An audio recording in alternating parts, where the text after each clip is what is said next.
अस्सलाम वालेकुम। Welcome to my channel math physics intersection. I hope आप सब खैरियत से होंगे। आज की इस नई वीडियो में हम क्लास 6 की एक्सरसाइज 4C को स्टार्ट करेंगे। चैप्टर नंबर 4 जिसके स्टार्ट में हमने नंबर सीक्वेंस को देखा, नंबर पैटर्न, उसमें एक्सरसाइज 4A उस पर बेस्ड थी। फिर एक्सरसाइज 4B में हमने फंडामेंटल्स ऑफ अलजबरा के बारे में जो जो बेसिक्स बातें थी, कोफिशेंट, एक्सप्रेशन, लीनियर एक्सप्रेशन, ये सब चीज़ें हमने काफ़ी डिटेल में 4B में देख भी ली, क्वेश्चंस भी सॉल्व कर लिए। अब जो एक्सरसाइज 4C है वो बेसिकली दो बातों पे है। एक तो ये कि एक्सपेंशन किसे कहते हैं ये पता होना चाहिए। सिंप्लीफिकेशन तो बड़ा सिंपल सा वर्ड है कि चीज़ों को सिंप्लीफाई करना, सिंप्लीफाइड फॉर्म में आंसर लेके आना। और third most important, linear expression. इन सब का जो डिटेल जो जो जो इसकी कॉन्सेप्ट है स्पेशली लीनियर एक्सप्रेशन का, ये तो मैं जो फर्स्ट वीडियो थी 4A वाली उसमें काफ़ी डिटेल में बता चुका हूँ, लेकिन स्टिल मैं यहाँ दोबारा एक्सप्लेन करता हूँ कि कोई भी ऐसी एक्सप्रेशन, अलजब्राइक एक्सप्रेशन, जैसे लिखा होता है ax+b, ये जनरल फॉर्म है। या सिमिलरली ऐसे ही आप इसको लिख सकते हैं 3x+2, या सिमिलरली 7y-2। अब डिफरेंट आपके पास टर्म्स आती जा रही हैं, ये अलजब्राइक एक्सप्रेशंस हैं। ये लीनियर एक्सप्रेशन कहलाएंगी अगर इनमें यूज़ होने वाले वेरिएबल्स की पावर 1 हो। यहाँ x वेरिएबल था, यहाँ भी x था, यहाँ y था। सिमिलरली आपको अपने माइंड में एक्सप्रेशन रख लें 3ab प्लस 7cd-7sr।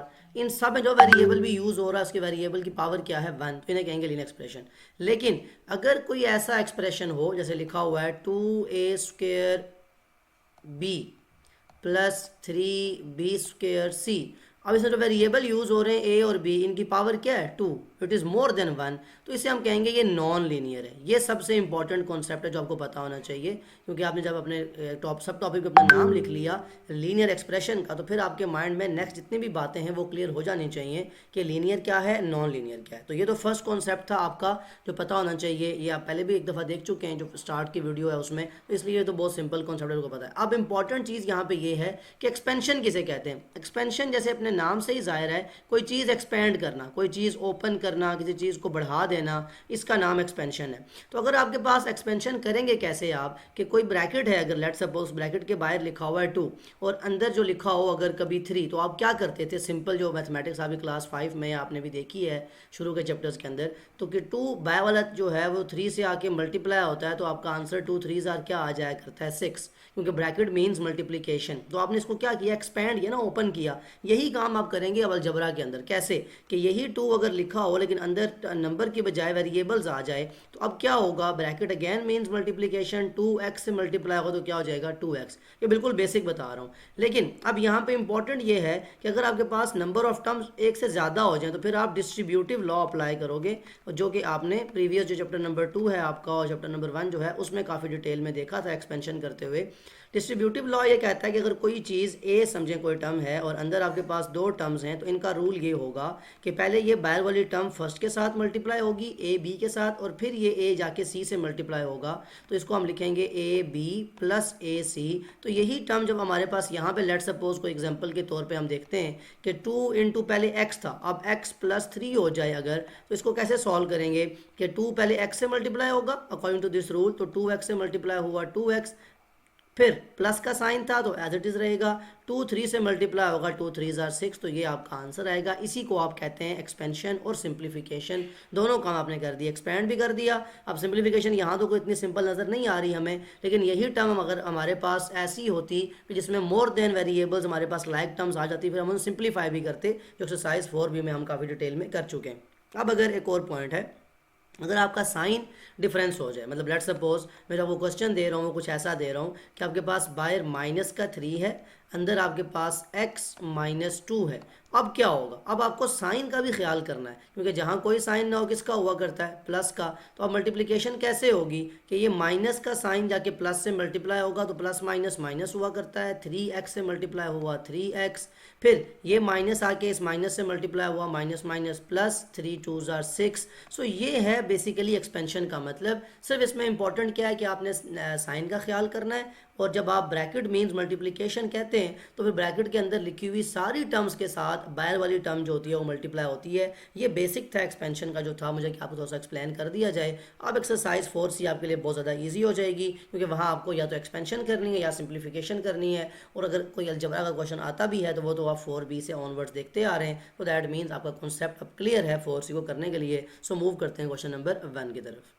एक्सरसाइज 4 देखें question number 1, expand each of the following expressions. कुछ एक्सप्रेशंस हमें दी जा रही हैं, हमें उनको जस्ट क्या करना है, एक्सपेंड करना है। एक्सपेंड का मैं मतलब बता चुका हूँ अभी आपको। एक्सपेंड जस्ट मीन्स कि आपने उसको ओपन करके लिखना है, मतलब जो आपकी ब्रैकेट थी, लेट्स सपोज ब्रैकेट में क्या लिखा हुआ है आपके कि माइनस है, ए पार्ट कर रहा हूँ, ठीक है, 1 बाय 1 मैं यहाँ पे सोल्यूशन करता जाऊँगा। माइनस इनटू ब्रैकेट के अंदर लिखा हुआ है x + 5। तो मुझे एक बात बताएं, ये माइनस का मतलब क्या है? अंडरस्टूड सी क्या बात नहीं है कि जहाँ कुछ ना लिखा हो वहाँ 1 लिखा होता है। तो अब जब इसकी मल्टीप्लिकेशन आप करेंगे, चाहे तो आप ये 1 लिखें, ये बिल्कुल बेसिक जिन बच्चों को ना क्लियर हो कॉन्सेप्ट उनके लिए होता है। अदर देन दैट तो ये है कि ये माइनस का साइन ही अंदर मल्टीप्लाई होगा। तो जब इसका सोल्यूशन लिखेंगे, यहाँ से बेशक आप सोल्यूशन जो है वो रेज कर दें, बिकॉज हमने पहले ए पार्ट को लिखा है, बाद में हम उसका सोल्यूशन करने जा रहे हैं।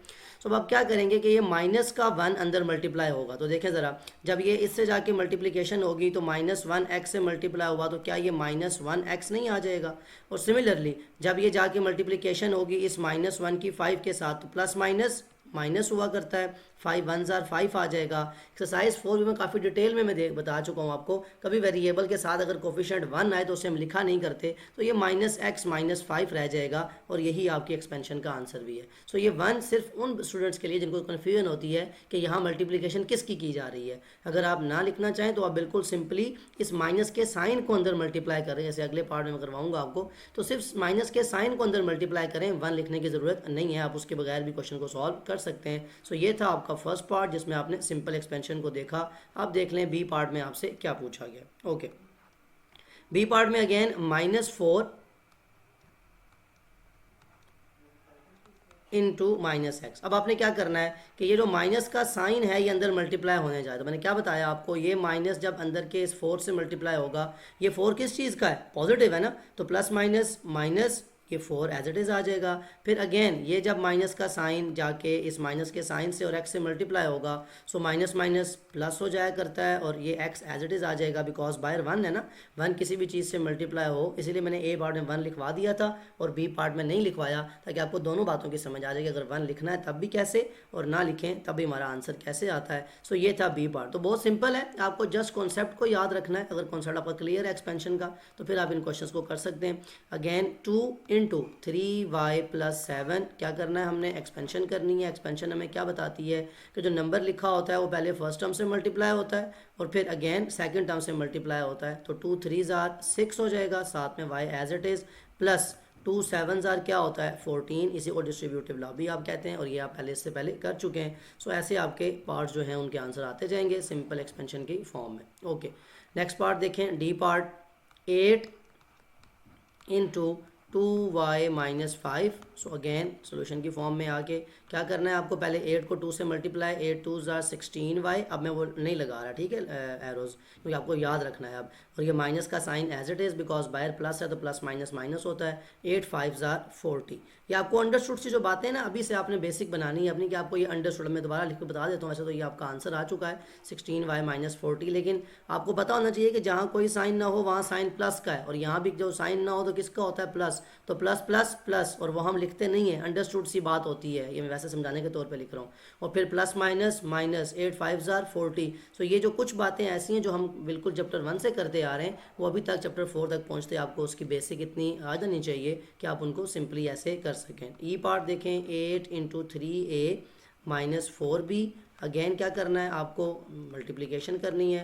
तो जब 8 3 से मल्टीप्लाई होगा, 8 3 24, यानी नंबर से, और साथ में क्या आ जाएगा? a एज इट इज, जो कि वेरिएबल है।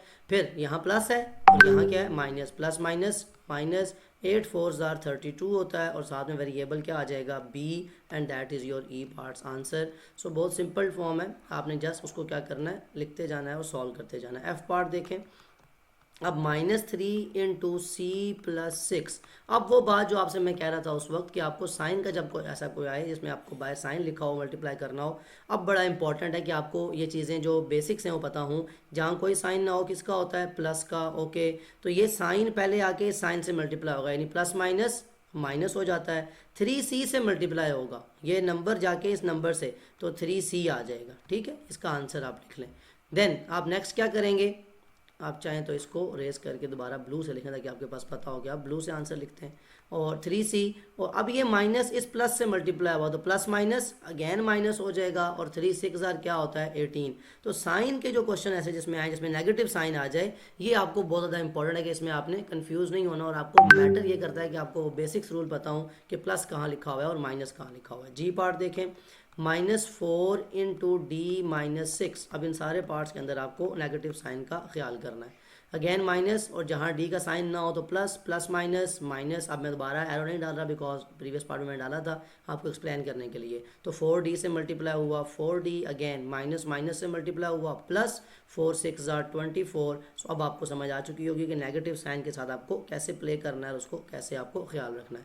लास्ट पार्ट देखें क्वेश्चन नंबर 1 का, जो कि है एच पार्ट। उसमें कहा जा रहा है कि 2a है बाहर और अंदर x माइनस वाई है, यानी अब जस्ट नंबर नहीं रहा बाहर बल्कि आपके पास वेरिएबल भी आ गया है। तो उसमें कोई कन्फ्यूजन नहीं है बिकॉज यहाँ पे कुछ नहीं है तो 1 है, तो 2 1s are 2, यानी नंबर पर तो कोई इफेक्ट नहीं आएगा। होगा क्या कि वेरिएबल से मल्टीप्लाई होगा, तो जब वेरिएबल से मल्टीप्लाई होगा, मैंने क्या बताया था, एक्स वाई से मल्टीप्लाई हो तो क्या लिखते होते हैं उसको हम एक्स वाई, याद है ना प्रीवियस वीडियो के अंदर। मैं बार बार प्रीवियस वीडियो की बात इसलिए करूँ कि आपने वो देखी हुई है, अगर नहीं देखी तो पहले आप लाजमी उसको देखें। मैं उसका लास्ट में लिंक जो है वो डाल दूंगा, अगर आपको वो प्रीवियस कॉन्सेप्ट नहीं है बेसिक अलजबरा का तो वो आपको पता होना चाहिए कि जब भी दो वेरिएबल मल्टीप्लाई होते हैं तो उन्हें हम ऐसे एक साथ लिख सकते हैं। यहाँ भी यही है कि जब ए एक्स से मल्टीप्लाई होगा तो ये ए एक्स आ जाएगा, माइनस जब ये 2a इस y से मल्टीप्लाई होगा, अगैन वही कॉन्सेप्ट क्योंकि 1 लिखा हुआ है तो 2 1s are 2, और जब a इस y से मल्टीप्लाई होगा तो क्या हो जाएगा a, ये मैंने बताया अभी दो वेरिएबल्स मल्टीप्लाई हों तो उन्हें हम एक साथ लिखा करते हैं, तो ये क्या आ जाएगा 2ay, और यही आपकी एक्सपेंशन का आंसर है। ये था आपका एच पार्ट जिसमें आपने एक बेसिक को भी कॉन्सेप्ट जो आपका प्रीवियस था उसे भी साथ देख लिया। सो ये था क्वेश्चन नंबर 1। अब मूव करते हैं क्वेश्चन नंबर 2 की तरफ। Question number 2, expand and simplify each of the following expressions. Again आपके पास एक्सपेंशन ही है। फर्स्ट ऑफ ऑल तो आप सोल्यूशन में आ जाएं और आपको किस पार्ट को सॉल्व करना है, ए पार्ट को। ओके क्या पार्ट है आपका ए, 5 इंटू ए प्लस 2b और माइनस 3b। अब देखें ये 5 किस चीज़ से मल्टीप्लाई होगा, सिर्फ इस ब्रैकेट के अंदर लिखी हुई टर्म्स के साथ। 5 का कोई लिंक इस 3b के साथ नहीं है, ये सबसे इंपॉर्टेंट बात है। अगेन जैसे मैंने पहले बताया था कि सोल्यूशन अभी आप ए पार्ट का यहाँ लिखेंगे, ये तो क्वेश्चन का सोल्यूशन था, इसको चाहे तो आप बाद में इरेज भी कर दें। सिंपली आपको क्या है इसको एक्सपेंड करना है। तो बताएं क्या एक्सपेंशन का तरीका, मैंने बताया अभी कि फर्स्ट टर्म से मल्टीप्लाई, 5a से मल्टीप्लाई होगा तो क्या हो जाएगा 5a, और जहाँ कोई साइन ना हो प्लस तो प्लस और प्लस क्या होता है प्लस हो जाता है। 5 2s are 10 और साथ में b एज इट इज़, और ये -3b, इससे 5 का कोई लिंक नहीं था तो ये एज इट इज़ लिखा गया। अब बताएं यहाँ पे क्या होगा, बिल्कुल वो कॉन्सेप्ट लाइक टर्म का चैप्टर नंबर एक्सरसाइज 4b वाला, और यहाँ पे ये 10b और 3b क्या हैं आपस में लाइक टर्म्स हैं। और क्या कॉन्सेप्ट होता है लाइक टर्म का, कि अगर कोई भी अलजबरा के अंदर दो टर्म्स ऐसी हों जो कि लाइक हों, और लाइक टर्म किन्हें कहते हैं जिनका वेरिएबल सेम हो, तो उन्हें हम ऐड या सब्ट्रैक्ट कर सकते हैं। तो यहाँ ये 5a एज इट इज़ रह जाएगा बिकॉज कोई ए वाली टर्म नहीं थी, और plus minus minus again chapter 1 का कॉन्सेप्ट वही बेसिक प्लस माइनस वाला,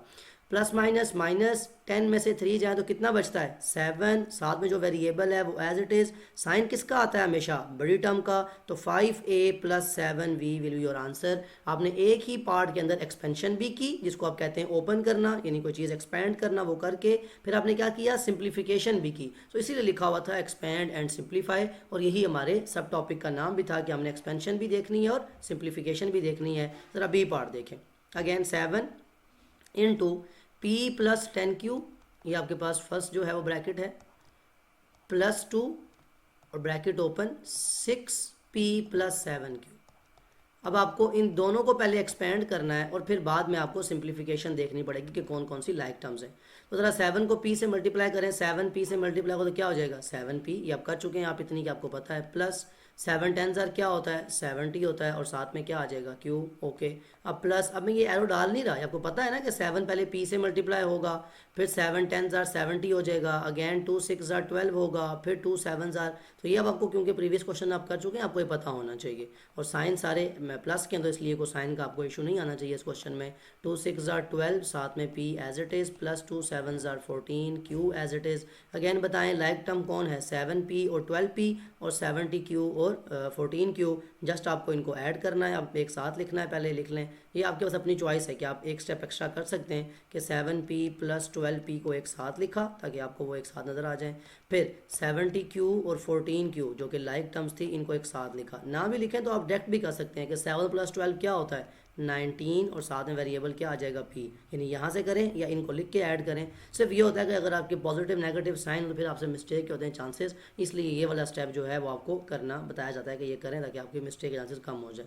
और 70 + 14 कितना होता है, 84, तो ये आपका 84Q आ जाएगा। सो अगेन बी पार्ट में आपने क्या किया, एक्सपेंशन भी की और साथ में आपने सिंप्लीफिकेशन भी की। अब आप देखें कि आपसे सी पार्ट के अंदर उसने क्या पूछा है कि आपको किस चीज़ की एक्सपेंशन और सिंप्लीफिकेशन करनी है। Okay, C part a + 3b, कोई इससे मल्टीप्लिकेशन नहीं है, कोई कुछ नहीं है। अगेन माइनस इनटू ब्रैकेट में लिखा हुआ है 5a - 4b। अब ज़रा क्वेश्चन पे आपने फोकस करना है। देखें, जिस टर्म के साथ कोई टर्म मल्टीप्लाई या सब्ट्रैक्ट ऐड नहीं हुई तो उसको तो एज इट इज़ लिखे ना, a + 3b पे कोई इफेक्ट नहीं है। अब 5a - 4b ब्रैकेट है, इसके बाहर क्या लिखा हुआ है, माइनस। अभी आपने प्रीवियस क्वेश्चन किए, ये माइनस जब अंदर मल्टीप्लाई होगा तो क्या करेगा, ये माइनस हमेशा अंदर के साइंस को चेंज करेगा। यानी 5a पहले प्लस का था ना, अब जब ये बाहर का अंदर माइनस मल्टीप्लाई हुआ तो माइनस का 5a। मैं एरो नहीं डाल रहा बिकॉज आपको उससे अब सीखना है, जस्ट वो सिर्फ कॉन्सेप्ट समझाने के लिए होता है, ठीक है, हर क्वेश्चन में डालने के लिए नहीं, ताकि आप जब सोल्यूशन लिखें तो आपको ये कॉन्सेप्ट पता हो। अगेन ये माइनस पहले इस 5 ऐसे तो हो चुका, अब ये माइनस जब इस माइनस से होगा तो माइनस माइनस प्लस हो जाया करता है। और 4b, बताएं लाइक टर्म्स कौन है, तो अगेन को साथ लिख लें, a - 5a, यानी दोनों में वेरिएबल सेम है, इनको साथ लिखें, + 3b + 4b, इनको भी साथ लिखें बिकॉज इनके वेरिएबल्स भी सेम है, जिन्हें हम लाइक टर्म्स बोलते हैं। जहाँ कोई कोफिशिएंट ना हो क्या हुआ करता है, 1, और उसको क्या बोलते हैं हम, कोफिशिएंट। हमेशा नंबर नहीं बोलना कभी, ये फिर मैंने आपके सामने के लिए लिखवा दिया है। प्लस माइनस, क्योंकि यहाँ साइन प्लस का है तो प्लस माइनस, माइनस 5 में से 1 जाए तो 4 बचता है, वेरिएबल एज इट इज़ आ जाया करता है। साइन किसका आता है, हमेशा बड़ी टर्म का, तो वो लगा दें, प्लस प्लस प्लस ही रहता है। और 3 और 4 कितना होता है, 7, और b जो वेरिएबल है वो एज इट इज़ रहेगा, तो -4a + 7b is your answer. ये था सी पार्ट की एक्सपेंशन और साथ में सिंप्लीफिकेशन। लास्ट पार्ट देखें कि डी पार्ट में आपको किस चीज़ को सॉल्व करने के लिए कहा गया है, तो लिखा हुआ है x + 3, अब 3 के साथ अंदर ब्रैकेट है 2x - 3y + z और +7z, ठीक है, ये वेरिएबल है z। अब आपको क्या करना है, आपको सोल्यूशन करना है इसका। अगेन जिस टर्म के साथ कोई चीज़ ऐड सब्ट्रैक्ट नहीं हुई वो तो एज इट इज़ आ गई, नहीं x के साथ कुछ भी कोई ऐसी चीज़ नहीं थी। अब क्या होगा, ये 3 अंदर मल्टीप्लाई होगा, 3 × 2 = 6, फिर ये 3 इस 3 से होगा और लास्ट में यही 3 जाके z से भी होगा, यानी 3 टर्म्स हैं तो मल्टीप्लिकेशन भी 3 बार होगी। इसलिए मैंने यहाँ पे आपको एरो लगा दिया है कि 3 × 2 = 6x, plus minus minus, sign की मिस्टेक नहीं करनी क्योंकि जो इधर साइन होता है वो अंदर लाजमी मल्टीप्लाई होता है, ये याद रखना है आपको। प्लस माइनस माइनस, 3 × 3 = 9, साथ में y, प्लस प्लस प्लस रहता है, 3z से मल्टीप्लाई हुआ तो 3z, और लास्ट में ब्रैकेट के बाहर क्या लिखा हुआ था, +7z, तो इसका मतलब है उसका कोई लिंक इस 3 के साथ नहीं था, उसको हमने एज इट इज़ लिख दिया। तो मतलब क्या हुआ कि इसमें एक ये टर्म एज इट इज़ आई और एक ये टर्म एज इट इज़ आई। यारो इसलिए लगा रहा हूँ कि आपने जितनी जो एक्सपेंशन की है, जो आपका काम हुआ है वो इस मिड वाले पोर्शन पे हुआ है, तो दैट मीन्स आपका इस इन दो उसका मतलब बताने का मतलब सिर्फ ये था कि आपको पता हो कि ये एज इट इज़ आई हैं। आप देखें लाइक टर्म्स कौन है, x + 6x को इतना बन जाएगा, जहाँ कोई कोफिशिएंट ना हो 1, तो 6 + 1 7x। ओके, क्या कोई 9y वाली टर्म है इधर, बिल्कुल नहीं है, तो इसको तो एज इट इज़ लिख लें बिकॉज ना ही हम किसी के साथ ऐड कर सकते हैं ना सब्ट्रैक्ट कर सकते हैं। z वाली 2 टर्म्स हैं हमारे पास, तो प्लस प्लस प्लस होता है, 7 और 3 10 होता है और साथ में z आ जाएगा। तो दैट मीन्स इस क्वेश्चन में आपने एक्सपेंशन की, कुछ टर्म्स एज इट इज़ आई, लास्ट में x और z की जो थी वो लाइक टर्म का कॉन्सेप्ट बन रहा था, उन्हें आपने ऐड किया। सो अगेन आपके पूरा अलजबरा जो है वो इसमें रिवाइज हो गया कि आपने कितनी सिंप्लीफिकेशन करनी है, कैसे आपने लाइक टर्म को यूज़ करना है, वो सारा कॉन्सेप्ट जो है आपको इसमें नज़र आ चुका होगा। अब ज़रा मूव करते हैं नेक्स्ट क्वेश्चन के अंदर कि उसमें हमें क्या पूछा गया। Question number 3, Khairul is x years old। आपके पास अब ये वर्ड प्रॉब्लम आ गई है। अब यहाँ पे आपको क्या करना है, आपको एक्सप्रेशन बनानी है खुद से कि खैरुल इज़ x years old। खैरुल जो हैं वो x years old हैं, उनकी एज बताई जा रही है। Khairul's uncle is 4 times as old as Khairul will be in 5 years, कि खैरुल आज से 5 साल बाद जितनी एज का होगा उसके अंकल जो हैं वो उसके 4 टाइम्स हैं। आज की बात नहीं कर रहा, आफ्टर 5 ईयर्स की बात कर रहा है। लेकिन सिंपल ये भी है कि find the present age of Khairul's uncle, कि उनकी आज की एज क्या है फिर। तो दैट मीन्स कि फर्स्ट ऑफ ऑल क्वेश्चन क्या था, आपको इन्फॉर्मेशन निकालनी होती है। वर्ड प्रॉब्लम डिफिकल्ट नहीं होते असल में, इनको समझ के इनसे क्वेश्चन की जो वैल्यू है वो निकालना इंपॉर्टेंट है। तो खैरुल की आज एज क्या है, खैरुल्स प्रेजेंट एज क्या दी हुई है हमें, x ईयर्स लिख लें अपने पास। ओके, देन आफ्टर 5 ईयर्स मुझे बताएं इनकी एज क्या हो जाएगी। आफ्टर 5 ईयर्स, अभी हम खैरुल की ही बात कर रहे हैं, ठीक है। आफ्टर 5 ईयर इनकी एज जो हो जाएगी वो x प्लस 5 ईयर्स हो जाएगी। ये ब्रैकेट इसलिए लगा रहा हूँ कि आप कंफ्यूज ना हो, ये ईयर्स लगाने के लिए साथ के x प्लस 5 ईयर्स। यानी अगर आप अपने पे देखें, अगर आज आप 12 ईयर्स ओल्ड हैं तो कोई आपसे पूछे आप 5 ईयर्स बाद कितने के होंगे, तो आपका कॉन्सेप्ट क्या है मैथ का कि आप 12 में 5 ऐड करेंगे ना तो बताएंगे 17 का हो जाऊंगा मैं। सो यही कॉन्सेप्ट है कि खैरुल की अगर आज की एज x है तो आज से 5 साल बाद वो x प्लस 5 हो जाएंगे। अब क्या बताया जा रहा है कि आज टुडे मतलब प्रेजेंट एज खैरुल के अंकल की क्या है कि वो जब खैरुल आज से 5 साल बाद जितने का होगा वो उसके 4 टाइम्स आज ही हैं टुडे। मतलब लिखना हमने क्या है कि प्रेजेंट एज ऑफ, या मैं इसमें कलर थोड़ा चेंज कर रहा हूँ ताकि आपको वो प्रेजेंट एज समझ आ जाए कि वो खैरुल की बात थी और यहाँ बात है खैरुल के अंकल की। Present age of Khairul's uncle, Khairul is just a name, आप इसकी जगह अपना भी नाम ऐड कर सकते हैं कुछ भी ताकि आपको वो कॉन्सेप्ट समझ आ जाए जस्ट। तो present age of Khairul's uncle ये है कि आज से जैसे आप अभी आपके अंकल आते हैं तो आप उनसे एज पूछते हैं, वो बताते हैं आपको अपनी एज। तो अब आप सोचते हैं, कोशिश करते हैं कि कैसे कोई ऐसा पैटर्न बनाऊं कि वो मल्टीप्लाई हो जाए। तो आप क्या करें, अपनी एज में 5 को ऐड करें और फिर उसको 4 टाइम्स करें। आपके जो मे बी ग्रैंड पेरेंट हैं उनकी इतनी एज होगी। सो यही वो कॉन्सेप्ट है कि अपनी एज में 5 को ऐड किया, अब उसके 4 times. What does 4 time means, कोई आपसे कहता है कि मैं आपसे 4 टाइम्स बड़ा हूँ, तो आप क्या करेंगे, उसकी अपनी एज को 4 टाइम मल्टीप्लाई करेंगे। जब भी लिखा हो ना 2 टाइम्स या 3 टाइम्स या 4 टाइम्स, उसका मतलब होता है उतनी दफ़ा मल्टीप्लाई, यानी 4 टाइम्स। आपका मतलब यहाँ पे ये है कि 4 टाइम्स मल्टीप्लाई कर लो मेरी एज को, तो मेरे पास आपकी जो मेरी एज है वो आपको मिल जाएगी। मल्टीप्लिकेशन का कॉन्सेप्ट होता है इसमें, ये पता होना ज़रूरी था। ओके, अब खैरुल के अंकल की आज क्या है, 4 टाइम्स। कब, जब खैरुल क्या होगा x प्लस 5 ईयर्स का। तो मुझे बताएं, यही वो आपका कॉन्सेप्ट था जो आपने बनाना था। अब तो आगे वो एक्सपेंशन है जो आप टॉपिक अपना देखते आ रहे हैं। कैसे, पहले आपसे क्वेश्चन खुद बनवाया गया और फिर आपको एक्सपेंशन करने का कहा गया। तो अगेन कॉन्सेप्ट क्या है कि पहले ये 4x से मल्टीप्लाई होता है और फिर जाके 4 5 से होता है। तो आपका आंसर क्या बनेगा, 4x प्लस, इसको आप रेस करके इक्वल टू नीचे ताकि आपके पास स्पेस रहे, जस्ट इसलिए कि आपको नज़र से क्लियर आए। 4x प्लस 4 5 ज़ार 20। सो ये वो एक्सप्रेशन है कि अगर आपको आज की अपनी एज इसमें पुट करें, मतलब खैरुल को अपनी एज अगर वो पुट करेंगे तो इनको सिंप्लीफाई करके अपने अंकल की एज जो है पता चल जाएगी। यहाँ ब्रैकेट लगा लिया करते हैं जस्ट इसलिए कि ये ईयर जो है ये दोनों के साथ है, 4x के साथ भी 20 के साथ भी। तो ब्रैकेट का जस्ट कॉन्सेप्ट आपको सिंप्लीफाई करने के लिए या आसान चीज़ों को दिखाने के लिए होता है। मूव करते हैं क्वेश्चन नंबर 4 की तरफ। क्वेश्चन नंबर 4 देखें, a pear cost x cents and orange cost y cents less than a pear. तो बड़ा सिंपल है, शुरू में ही आपको एक बात तो समझ आ गई कि पीयर की कॉस्ट क्या है। एक पीयर की कॉस्ट है x सेंट्स, ठीक है, ये आप अपने पास लिख लें। और ऑरेंज की कॉस्ट क्या है वो आपको बता रहा है। अब मतलब ये जस्ट ये होता है कि आपको अलजबरा को बनाना कैसे है या क्वेश्चन बनता कैसे है रियल वर्ल्ड में, जब अलजबरा में उसको बनाना हो। ऑरेंज की कॉस्ट क्या है, y cents less than a pear, मतलब हमें ऑरेंज की कॉस्ट बताई जा रही है विद कंपैरिजन टू दिस, कि जितने का आपने एक पीयर लिया था उतने में से अगर आप y को माइनस करें तो आपके ऑरेंज की कॉस्ट बनती है। तो दैट मीन्स आपके जो ऑरेंज की कॉस्ट है y cents less than, less का मतलब होता है हमेशा माइनस करना, ठीक है, ये बात याद होनी चाहिए। x माइनस वाई ब्रैकेट लगा के, क्यों ब्रैकेट लगा रहा हूँ अभी बताया प्रीवियस क्वेश्चन में, कि साथ में सेंट्स लिखूंगा तो वो इस पूरे के ऊपर है कि ये एक पीयर की कॉस्ट थी, ये एक ऑरेंज की कॉस्ट थी, ठीक है, समझ आ गई हमें। अब हमें क्या करना है, find the cost of 4 pears and half a dozen of oranges. तो हमें टोटल कॉस्ट फाइंड करनी है कि किसी बंदे ने अगर क्या किया, 4 पीयर्स लिए, टोटल कॉस्ट जो आएगी 4 पीयर्स की। तो एक पीयर कितने का था, x का, तो जस्ट 4 को x से मल्टीप्लाई कर देंगे, यही करते हैं ना। आप देखें 4 में मल्टीप्लाई के लिए दूसरा कलर यूज, मतलब कि आप कंफ्यूज ना हो 4 में और x में। x उसकी प्राइस है और 4 उसने लिए हैं। जैसे आप जाते हैं, आप शॉप पे 10 लेस लेते हैं और एक लेस जो है वो 40 का है, तो 40 मल्टीप्लाई बाय 10 नहीं हो जाया करता, ये बिल्कुल वही कॉन्सेप्ट है। सो ये वो आपका फर्स्ट ये चीज़ आ गई कि आपने 4 को x से मल्टीप्लाई कर दिया, ये पीयर की कॉस्ट है, ठीक है। इसको ब्रैकेट में लिखें, जस्ट आपकी आसानी के लिए लिख रहा हूँ कि आपको बिल्कुल क्लियर समझ आ जाए। प्लस टोटल कॉस्ट है तो इसमें ऐड करेंगे, और क्या लिया उन्होंने, half a dozen of oranges. What does 1 dozen mean, एक डजन का मतलब क्या होता है? इट मीन्स 12, मतलब डजन मीन दर्जन।